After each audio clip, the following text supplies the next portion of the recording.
down 29 in the finals, and the game still never felt safe for the team that had the lead. What does that say about pressure when the whole season is one swing away? Because when a crowd like Madison Square Garden starts smelling a collapse, momentum stops being basketball and starts becoming a warning. And the real question is this: when one win can turn a franchise into a storyline, who actually controls the final 4 minutes? All right, let's get into how this thing completely unraveled. Bro, a 29-point finals comeback is just disrespectful to physics. And the Garden acting like it smelled blood from the third quarter. I mean, down 29 in the finals and they still had people standing? That place never really felt dead, which is the scary part. You could feel them waiting for one Brunson run, and then it was over. Brunson was basically like, "Fine, I'll do it myself." And that three he hit changed the whole temperature. Then OG just started acting like the rim owed him money. That tip-in was filthy, man. I still cannot believe they won that game after being down that much. The Spurs really had that game and just kept giving it back. 17 threes in the second half and only 3 went in. That is not a shot diet, that is a cry for help. Why are you launching that many early clock threes when you're up huge? That's the kind of thing that makes a coach stare at the ceiling. And then they missed free throws too, like, come on. Those are the little things that turn a blowout into a legend. Once the Knicks got a couple stops, the whole game flipped. That's the wild part. They never looked emotionally out of it. They looked more annoyed than doomed. Like, are we really doing this tonight? Fine. That is a veteran kind of confidence, even if the roster is young. But let's not pretend they played perfect basketball either. Karl Anthony Towns getting into foul trouble again was a real problem. Every time he gets in early foul trouble, you can feel everybody tense up. It's like the whole team starts doing math instead of hooping. And then Brunson said, "Cool, I'll ignore the math." That lefty layup after the castle pressure was nasty. He kept getting to the same spots and nobody had the answer. What impressed you more, Brunson taking over or OG's two-way stuff? OG for me, because the defense was where the comeback really started. He blocked one, tipped one, and every possession felt tighter after that. He played like a guy who got tired of hearing the crowd panic. And then suddenly Madison Square Garden turned into a pressure cooker. You could almost hear the arena leaning forward. I love that he admitted he was too nervous to watch the last shot. That is so real, though, because you know heartbreak is always lurking. Knicks fans have been trained to expect the worst. So when the comeback hit, the fear probably got louder than the joy.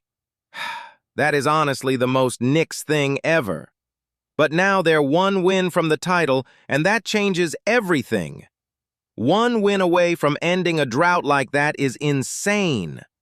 The scary part for everybody else is they believe it now, and belief is way harder to defend than a set play. Still, I don't want to overdo the crown stuff yet. One more game can turn into a nightmare fast if you get cute. Finals closeouts do not care about your fairy tale. Especially not when the other team already got embarrassed and wants blood.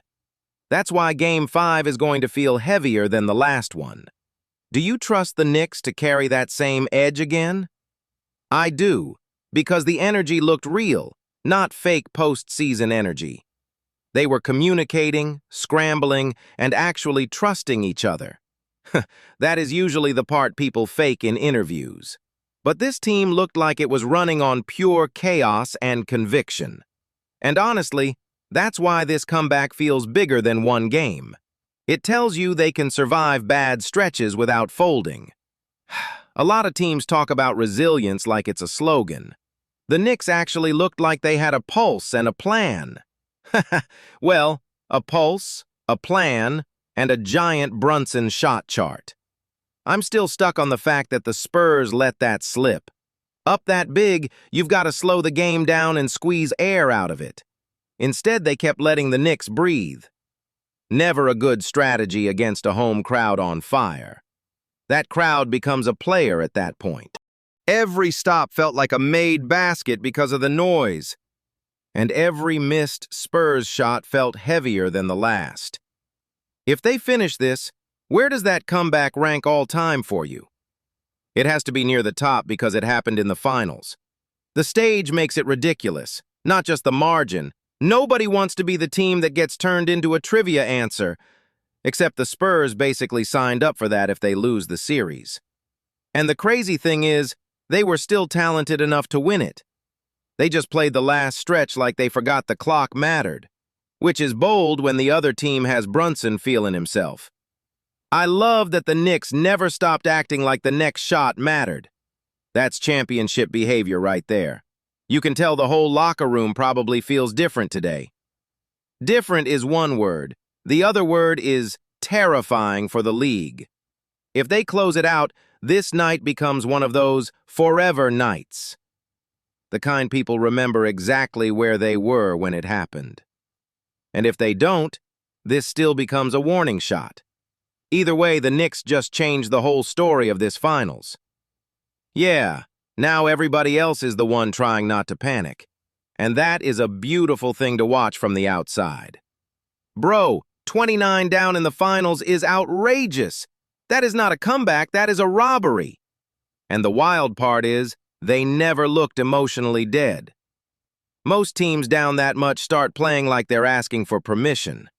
The Knicks were playing like they had a personal issue. But hold on, the Spurs really built that lead on pure shot-making. Then they started shooting like the rim owed them money. 17 threes in the second half, and only 3 went in. Come on! That is not finals discipline, that is basketball malpractice. But give the Knicks credit. Brunson just took the steering wheel. That 3 he hit felt like the whole building inhaled at once. He had that look where he stopped asking and just started deciding. And OG was right there like, nah, you are not doing this alone. That pairing was the whole game, not just the highlight reel. Because OG's defense flipped the tone every time San Antonio got cute. Cute is generous. Some of those possessions were just chaos with sneakers on. Still, I keep going back to the Spurs blowing it mentally. You cannot keep chucking early clock threes when the game is slipping. They were speed-running their own collapse. And those free throws late, man, that stuff changes lives. Missed freebies in a game like that feel like loud regrets. Then the tip-in at the end, bro, that was just pure survival instinct. The kind of play that turns a crowd into a fire alarm. Madison Square Garden probably sounded illegal for a minute.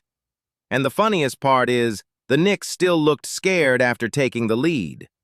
Which is honestly healthy, because that means they understand the moment. You do not get to act like a title is yours until it is actually yours. But one win away in New York is basically a pressure cooker with sneakers. Do you think this becomes one of those iconic finals games forever? If they finish it, yes, people will talk about this like mythology. If they lose, it becomes the scariest warning story possible. Either way, nobody in the league wants to hear the word comeback around New York now. And that is why this feels bigger than one game. Because now every possession in the next one is going to feel haunted. The Spurs are going to be hearing ghosts in transition. Bro, imagine missing a layup and instantly feeling the whole city lean forward. That is the part people miss. The arena pressure was dragging every decision. You could see the Knicks feeding off that panic instead of collapsing into it. That is the championship trait right there. Still, they cannot keep relying on miracle energy every night. At some point, you need the clean first punch, not just the comeback punch. Yeah, because my heart cannot survive another 29 down special. But man, the belief in that group feels real now. And belief matters when the margin for error is gone, especially with one win standing between them and a title. One win sounds tiny until you remember how hard 48 minutes can be. But right now, that tiny thing feels like the whole universe. That is playoff basketball, man. It just humiliates your nervous system. So are you calling it now, or are you staying superstitious? I am not tempting the basketball gods with that kind of confidence. Smart man, because they have already been weird enough tonight. Still, you can feel history sitting right there waiting. And if the Knicks grab it, this comeback becomes the headline forever. Man, that is exactly why everybody is buzzing today. We will see if they finish the job, but this ride is already absurd.